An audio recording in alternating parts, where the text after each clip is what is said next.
Hi hello everyone, welcome back to our channel. So ಇವತ್ತು ಮೆಂತೆ ಪಲ್ಯ ಅಥವಾ ಮೆಂತೆ ಸೊಪ್ಪಿನಿಂದ ನಾವು ಇವಾಗ ನೆಕ್ಸ್ಟ್ ಬರೋ ಸೀಸನ್ ಅಂದರೆ ಸಮ್ಮರ್. ಸೊ ಸಮ್ಮರಲ್ಲಿ ಮೇಯ್ನಾಗಿ ನಾವು ಏನು ಮಾಡ್ತೀವಿ ಅಂದರೆ ಹಪ್ಪಳ, ಶಾಂಡಿಗೆ ಈ ಥರ ಎಲ್ಲ ಮಾಡ್ತೀವಿ. ಸೊ ಅದರಲ್ಲಿ ನಾನು ಇವತ್ತು ಕ್ವಿಕ್ಕಾಗಿ ಹಾಗೆ ಈಸಿಯಾಗಿ ಮಾಡುವಂಥ ಮೆಂತೆ ಸೊಪ್ಪಿನ ಹಪ್ಪಳ ಮಾಡೋದು ಹೇಗಂತ ತೋರಿಸ್ತಾ ಇದ್ದೀನಿ. ಸೊ ಹಾಗಿದ್ರೆ ಬನ್ನಿ ವಿಡಿಯೋನ ಸ್ಟಾರ್ಟ್ ಮಾಡೋಣ. ವಿಡಿಯೋನ ಎಲ್ಲೂ ಸ್ಕಿಪ್ ಮಾಡದೆ ಪೂರ್ತಿಯಾಗಿ ನೋಡಿ, ಸ್ಟೆಪ್ ಬೈ ಸ್ಟೆಪ್ ಹೇಗೆ ಮಾಡೋದು ಅಂತ ನಾನು ನಿಮಗೆ ತಿಳಿಸ್ತೀನಿ. ಸೊ ನಾನಿಲ್ಲಿ 1 ಕಪ್ ಆಗುವಷ್ಟು ಮೆಂತೆನ ಈ ಥರ ಕಟ್ ಮಾಡಿ ಕ್ಲೀನ್ ಮಾಡಿ ಇಟ್ಕೊಂಡಿದ್ದೀನಿ. ಸೊ ನೆಕ್ಸ್ಟ್ ಏನು ಮಾಡಬೇಕು, ಗ್ಯಾಸ್ ಆನ್ ಮಾಡಬೇಕು, ಇದನ್ನು ಮಾತ್ರ ಮರಿಬಾರ್ದು. ಆಮೇಲೆ ಒಂದು ಪಾತ್ರೆನ ಇಟ್ಟಿದ್ದೀನಿ. ನಾನು ಇಟ್ಟಿರುವಂಥ ಪಾತ್ರೆ 2.5 ಇಂದ 3 ಲೀಟ್ರ್ ಇದೆ. ಅದಕ್ಕೆ ಒಂಚೂರು ಎಣ್ಣೆನ ಹಾಕ್ತಾ ಇದ್ದೀನಿ. ಈ ಎಣ್ಣೆನ ಯಾಕೆ ಹಾಕೋದು ಅಂತಂದರೆ ತಳ ಹಿಡಿಬಾರ್ದು ಅಂತ ನಾನು ಎಣ್ಣೆನ ಹಾಕ್ತಾ ಇದ್ದೀನಿ. ಇಲ್ಲಿ ನಾನು ತೋರಿಸ್ತಿದ್ದೀನಲ್ಲ, ಆ ಗ್ಲಾಸಿಂದ ನಾನು 3.5 ಗ್ಲಾಸ್ ನೀರನ್ನು ಹಾಕ್ತಾ ಇದ್ದೀನಿ. ಅಳತೆ ಕರೆಕ್ಟಾಗಿ ಹಾಕಿ. ನಾನಿಲ್ಲಿ ಅಕ್ಕಿನ ಯೂಸ್ ಮಾಡ್ತಾ ಇಲ್ಲ, ಅಕ್ಕಿನ ನೆನೆಸದೆ ಹಾಗೆ ಮಿಕ್ಸಿಗೇನು ಹಾಕದೇನೆ ಮಾಡ್ತಾ ಇರೋದು. ಸ್ಟೆಪ್ ಬೈ ಸ್ಟೆಪ್ ನೋಡಿ, ವಿಡಿಯೋನ ಪೂರ್ತಿಯಾಗಿ ನೋಡಿ, ನಿಮಗೆ ಗೊತ್ತಾಗುತ್ತೆ. ಸೊ ನಾನಿಲ್ಲಿ ಎಣ್ಣೆ ಕಾದ ನಂತರ ಅದಕ್ಕೆ ಒಂಚೂರು ಉಪ್ಪು ಹಾಗೆ ಜೀರಿಗೆ, ಸಾಸಿವೆ, ಅಜ್ವೈನನ್ನು ಹಾಕಿದ್ದೀನಿ. ನೆಕ್ಸ್ಟು ಹಸಿಮೆಣಸಿನ್ಕಾಯಿ ಪೇಸ್ಟನ್ನು ನಾನು ಹಾಕ್ತಾ ಇದ್ದೀನಿ. ನಿಮಗೆ ಇದು ಬೇಡ ಅಂದರೆ ನೀವು ಕೆಂಪು ಖಾರದ ಪುಡಿ ಇಲ್ಲಾಂದರೆ ಚಿಲ್ಲಿ ಫ್ಲೆಕ್ಸ್ ಅಂತೀವಲ್ಲ, ಅದನ್ನು ಕೂಡ ನಾವು ಹಾಕಬಹುದು. ಇವಾಗ ಇದು ಒಂಚೂರು ಕುದಿಬೇಕು ನೋಡಿ. ಇವಾಗ ಕುದೀತಾ ಇದೆ. ಇವಾಗ ನಾನು ಚಿಕ್ಕದಾಗಿರುವಂಥ ರವೆನ ತೊಗೊಂಡಿದ್ದೀನಿ. ಚಿರೋಟಿ ರವೆ ಅಲ್ಲ, ಅದಕ್ಕಿಂತ ಒಂಚೂರು ದಪ್ಪದಾಗಿ ಬರುತ್ತೆ. ಬಾಂಬೆ ರವೆ ಅಂತ ನಾವು ಕರಿತೀವಿ. ರವೆ ಉಂಡೆ ಈ ಥರ ಮಾಡೋಕ್ಕೆಲ್ಲ ಯೂಸ್ ಮಾಡ್ತೀವಿ. ಆ ಥರ ರವೆನ ನಾನು ತೊಗೊಂಡಿದ್ದೀನಿ. ನೀವು ಬೇಕಿದ್ದರೆ ಚಿಕ್ಕದಾಗಿರೋ ರವೆನೂ ತೊಗೋಬಹುದು. ಸೊ ನಿಧಾನವಾಗಿ ನಾವು ಇದನ್ನು ಹಾಕಬೇಕು. ಜಾಸ್ತಿ ಹಾಕಿದರೆ ಏನಾಗುತ್ತೆ, ಗಂಟಾಗಿಬಿಡುತ್ತೆ. ಅದಕ್ಕೆ ನಿಧಾನವಾಗಿ ಗ್ಯಾಸನ್ನು ಲೋ ಫ್ಲೇಮಲ್ಲಿಟ್ಟು ಈ ಥರ ಒಂದು ಕೈಲಿ ಚೆನ್ನಾಗಿ ತಿರುಗಬೇಕು, ಒಂದು ಕೈಲೇ ರವೆನ ಕಂಟಿನ್ಯೂ ಆಗಿ ಹಾಕ್ತಾ ಇರಬೇಕು. ನೋಡಿ ಇವಾಗ ಗಂಟದು ಏನೂ ಆಗಲ್ಲ, ಎಷ್ಟು ಪರ್ಫೆಕ್ಟಾಗಿ ಬರುತ್ತೆ. ಇವಾಗ ನೀವು ಬೇಕಿದ್ದರೆ ಗ್ಯಾಸನ್ನು ಜೋರು ಮಾಡ್ಕೋಬೋದು. ಈ ಥರ ಚೆನ್ನಾಗಿ ಕಲಿಸ್ತಾನೇ ಇರಬೇಕು. ಈ ಥರ ಮಿಕ್ಸ್ ಮಾಡೋದ್ರಿಂದ ಯಾವತ್ತೂ ರವೆ ಗಟ್ಟಿ ಆಗಲ್ಲ. ಇವಾಗ ಇದನ್ನು ಕುದಿಸ್ಬೇಕು, ಇದು ಚೆನ್ನಾಗಿ ಕುದಿಬೇಕು.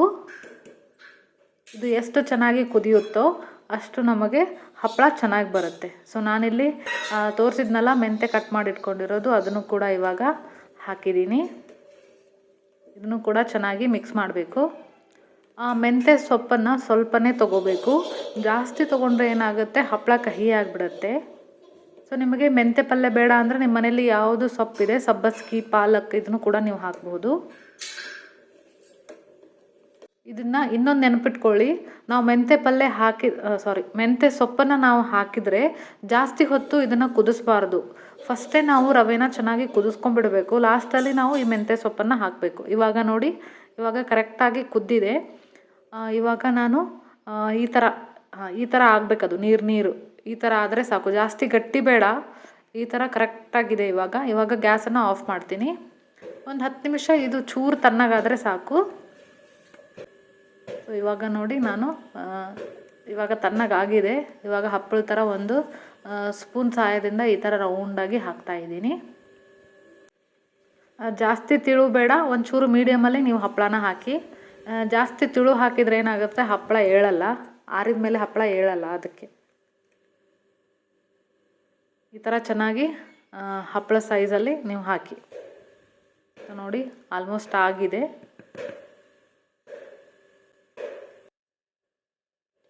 ಸೊ ಇವಾಗ ನೋಡಿದರೆ ಜಾಸ್ತಿ ಆಗಿದೆ ಅಂತ ಕಾಣಿಸುತ್ತೆ, ಬಟ್ ಆರಿದ ಮೇಲೆ ಏನಾಗುತ್ತೆ, ಕಡಿಮೆನೇ ಆಗುತ್ತೆ. ಅದು ಎಲ್ಲ ಒಣಗಿದ ತಕ್ಷಣ ನೋಡಿ, ಇಲ್ಲಿ ಇವಾಗ 2 ಕಡೆ ನಾನು ಚೆನ್ನಾಗಿ ಹೊಳಿಸಿ ಹಾಕ್ತಾ ಇದ್ದೀನಿ. ಇದು ಬಿಸಿಲಲ್ಲಿ ಚೆನ್ನಾಗಿ ಒಣಗಿದ ಮೇಲೆ ಹಪ್ಪಳ ಜಾಸ್ತಿ ಅನಿಸೋದೇ ಇಲ್ಲ, ಕಡಿಮೆನೇ ಅನಿಸುತ್ತೆ. ಇವಾಗ ನೋಡಿದರೆ ಜಾಸ್ತಿ ಅನಿಸುತ್ತೆ ನೋಡಿ. 2 ಕಡೆ ನೀಟಾಗಿ ಇದು ಒಣಗಬೇಕು. ಸೊ ನೋಡಿ ಇವಾಗ ಒಣಗಿದೆ. ಇದನ್ನು ನಾನು 2 ದಿನ ಬಿಸಿಲಲ್ಲಿ ಇಟ್ಟಿದ್ದೀನಿ. ಸೊ ಬಿಸಿಲಲ್ಲಿ 2 ದಿನ ಇಟ್ಟ ನಂತರ ಇವಾಗ ನಿಮಗೆ ಕರಿದು ನಾನು ತೋರಿಸ್ತಾ ಇದ್ದೀನಿ. ಸೊ ಒಂದು ಬಾಳಿಗೆಗೆ ಎಣ್ಣೆ ಹಾಕಿ ಇವಾಗ ಒಣಗಿರುವಂಥ ಮೆಂತೆ ಹಪ್ಪಳನ ಇದಕ್ಕೆ ಹಾಕ್ತಾ ಇದ್ದೀನಿ. ಇನ್ನೊಂದು ಟಿಪ್ ಹೇಳಬೇಕಂದ್ರೆ, ಇದು ಬಿಸಿಲಲ್ಲಿ ಚೆನ್ನಾಗಿ ಒಣಗಬೇಕು.